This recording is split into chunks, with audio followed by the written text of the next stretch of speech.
Olá pessoal, aqui quem fala é o Sérgio Santos e estamos aqui mais uma vez para o nosso Evangelho, Consciência e Espiritualidade. Para aqueles que ainda não nos conhecem, o nosso objetivo é meditar sobre os ensinamentos de Jesus e trazer o que a ciência, pesquisas científicas dizem e se conecta, de alguma forma com os temas que nos são ensinados no Evangelho bendito do Mestre Jesus. Bom? Então, hoje nós vamos conversar um pouquinho sobre meditação, serenidade e cortesia, a nossa capacidade de ser cortês e lidar com o nosso próximo, com os que nos cercam e com o mundo, tá bom? Muito bem, para nós darmos início, vamos fazer a nossa prece de abertura. Deus, Pai de amor e bondade, gratidão pela oportunidade de mais uma vez nos reunirmos neste plano e nos que nos cercam para aprendermos, para a meditação, para a reflexão e o crescimento, que é o objetivo final de nós estarmos aqui. Pedimos ao Pai a Tua luz, a Tua bênção, que assim seja. Muito bem. E para nós darmos início, hoje nós vamos ler o Evangelho de Lucas. No tópico de hoje é Lucas, capítulo 10, versículo 3. Ide, eis que vos envio como cordeiros em meio de lobos. Em meio de lobos. Naturalmente, Jesus, pronunciando semelhante recomendação, reportava-se a cordeiros fortes, que conseguissem respirar em plano superior aos lobos vorazes.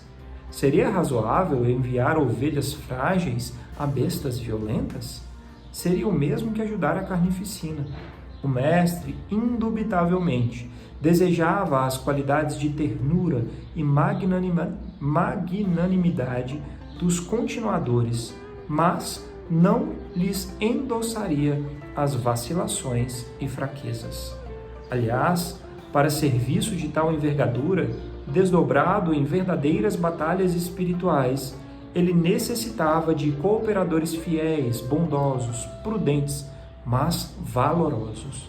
Enviava os discípulos ao centro do conflito áspero, mas no gesto de quem remete carneiros ao matadouro, não, e sim a gleba de serviço onde pudessem semear novos e sublimados dons espirituais entre os lobos famintos, por meio de exemplificação no bem incessante.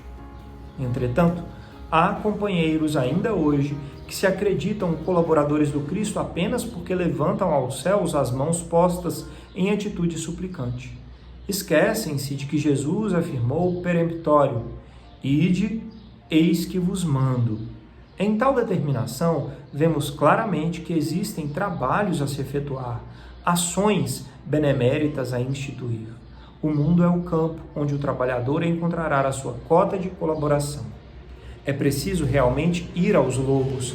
Seria perigoso esperá-los. Muitos lidadores, porém, reclamam contra a cruz e o martírio, olvidando que o Senhor e os seus corajosos sucessores neles encontraram a sua ressurreição e a eternidade com a resistência construtiva contra o mal. Se os madeiros e os leões retornassem, deveriam encontrar os trabalhadores no esforço que lhe compete e nunca em uma atitude de inércia, à distância do ministério que lhe foi confiado. O apelo do Cristo ressoa ainda agora. É imprescindível caminhar na direção dos lobos, não na condição de fera contra fera, mas na posição de cordeiros embaixadores, não por emissários da morte, mas por doadores da vida eterna. Que assim seja. Bem, esse lindo evangelho comentado por Emmanuel vem nos fazer refletir sobre a palavra de Jesus, o ensinamento. Ide, em meio aos lobos, vós que sois mansos, cordeiros. Isso nos quer ensinar e fazer refletir sobre como o Mestre Jesus exemplificou a sua vida e a sua fé no trabalho ao próximo. Como o Emmanuel nos disse, com certeza o Mestre Jesus não queria enviar cordeiros mansos e sem força para serem massacrados em meio a lobos.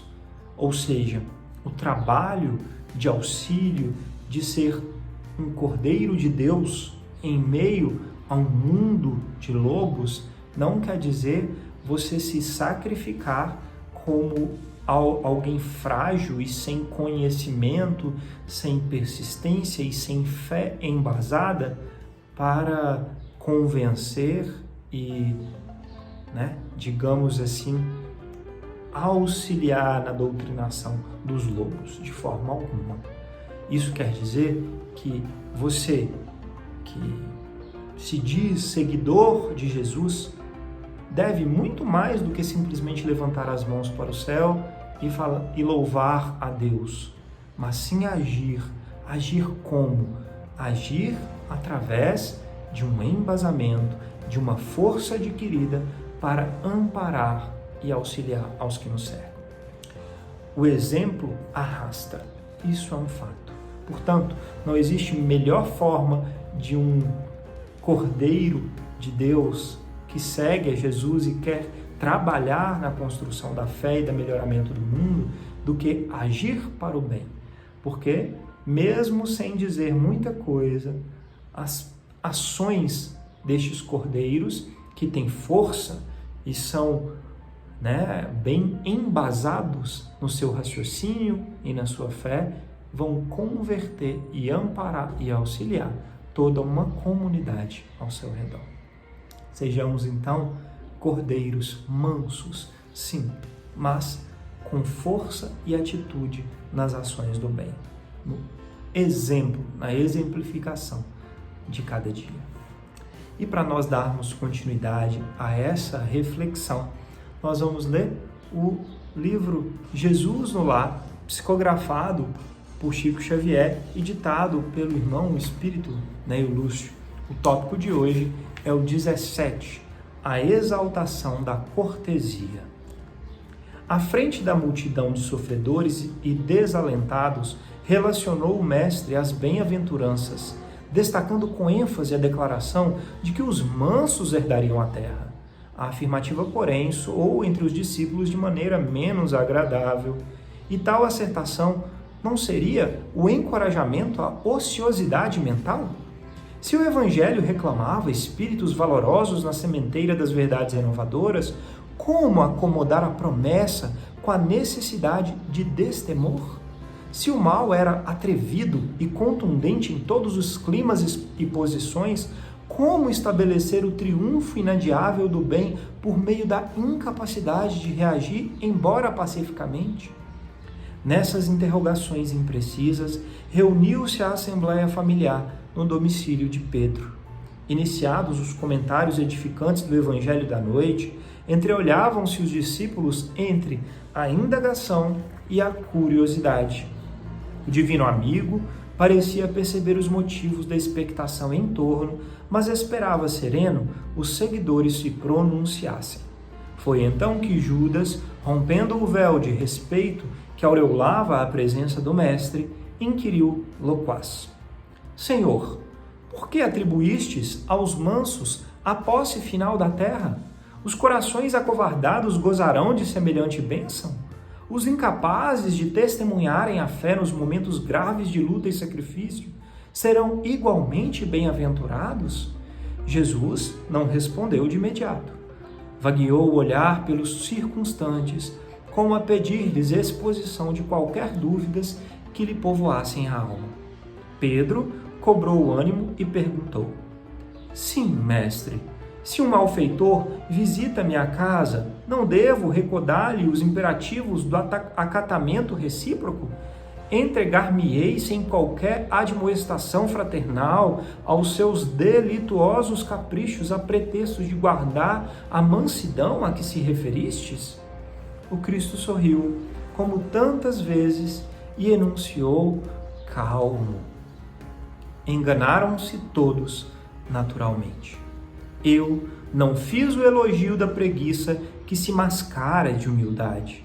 nem da covardia que se veste de cordura para melhor acomodar-se às conveniências humanas. As criaturas que se afeiçoam aos semelhantes artifícios sofrerão duramente os instrumentos espirituais de que o mundo se utiliza para reajustar os caracteres tortuosos e indecisos. Exaltei, na realidade, a cortesia de que somos credores uns dos outros.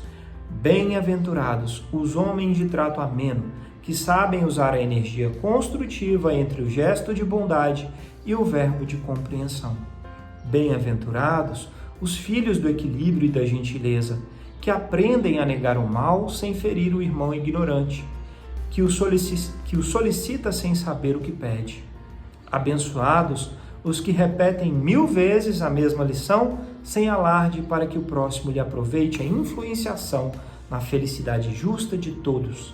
Bem-aventurados aqueles que sabem tratar o rico e o pobre, o sábio e o inculto, o bom e o mal, com o espírito de serviço e entendimento, dando a cada um de conformidade com seus méritos e necessidades, e deixando os sinais de melhoria, de elevação e bem-estar, contentamento por onde cruzam.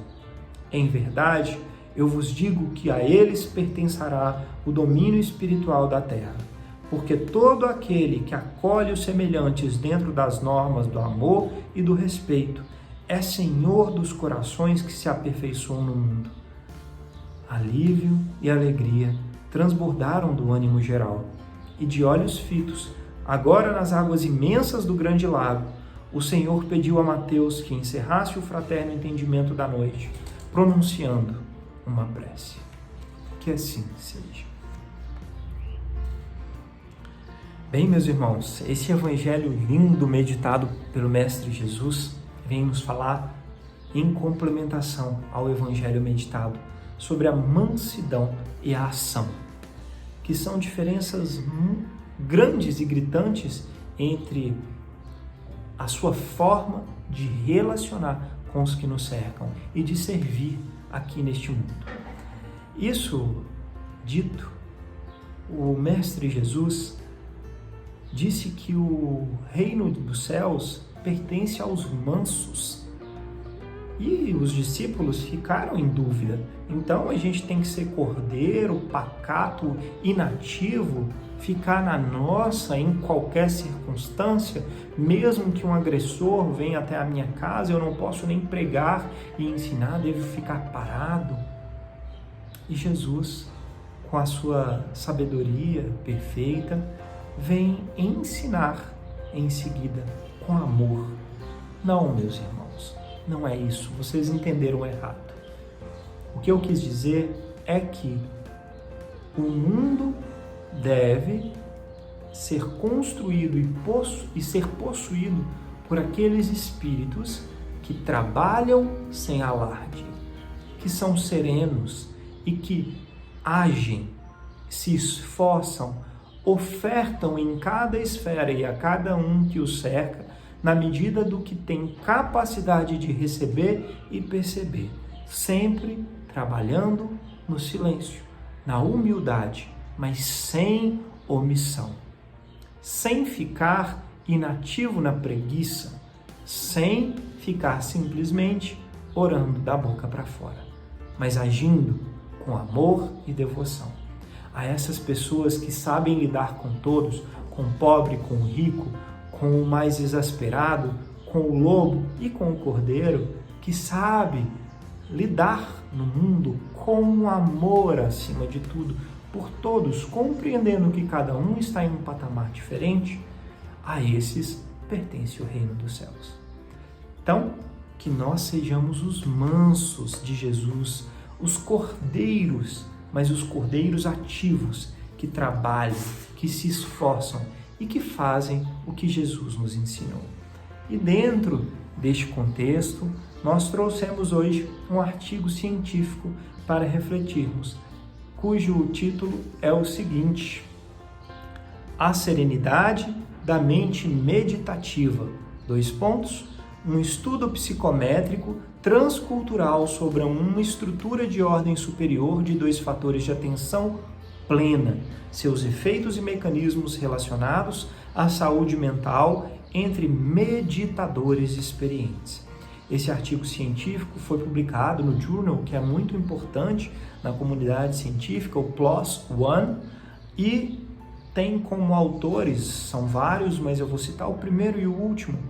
Primeiro, o Ulrich Tran, e a última autora, a Teresa von Moy, que são ambos pesquisadores da Universidade de Viena, na Áustria. Bem, neste artigo científico, os autores vieram avaliar os meditadores experientes e pegaram aí mais de 1000 pessoas que têm uma experiência de persistência em meditar, de diferentes métodos, de diferentes formas, e aplicaram questionários e avaliaram como que isso trazia bem-estar e afetavam a vida dessas pessoas, tá?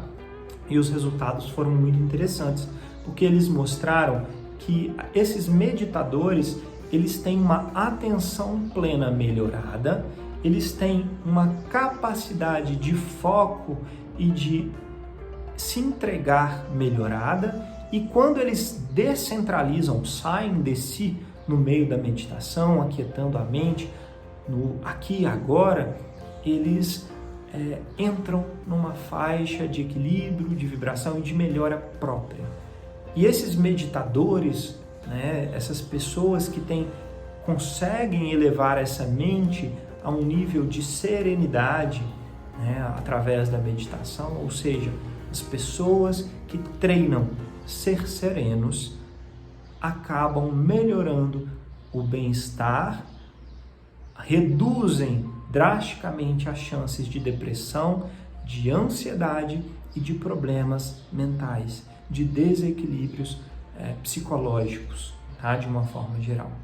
Ou seja, esse artigo científico vem corroborar os ensinamentos do Evangelho. Nós temos que ter a persistência, a atitude de fazer o bem, de aprender, de nos esforçarmos para a meditação, para agir auxiliando aos que nos cercam, e a recompensa vem em forma de saúde, tanto no corpo físico, como já meditamos e refletimos em outros evangelhos e artigos científicos, mas também na saúde mental, no bem-estar, na redução da ansiedade, de depressão e de outros sintomas que podem fazer bem quando melhorados para o nosso ser. Tá bom?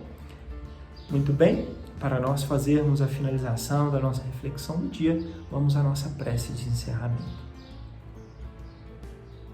Deus, Pai de amor e bondade, espiritualidade bendita, gratidão por todos os que nos cercam, amparam e auxiliam, que sejamos capazes de fazer o esforço construtivo de ajudar a nós mesmos com ações e equilíbrio da nossa mente. Sabemos e compreendemos cada vez mais que isso exige esforço e trabalho para sabermos focar no aqui e agora, sem deixar tanto a nossa mente divagar no futuro e no passado, nas ansiedades. Que nós saibamos nos abrir a essa inspiração dos anjos e mentores de mais alto para fazermos com ação um mundo melhor. Gratidão, que assim seja. Muito obrigado pela oportunidade de estarmos juntos mais uma vez. Namastê e até a próxima.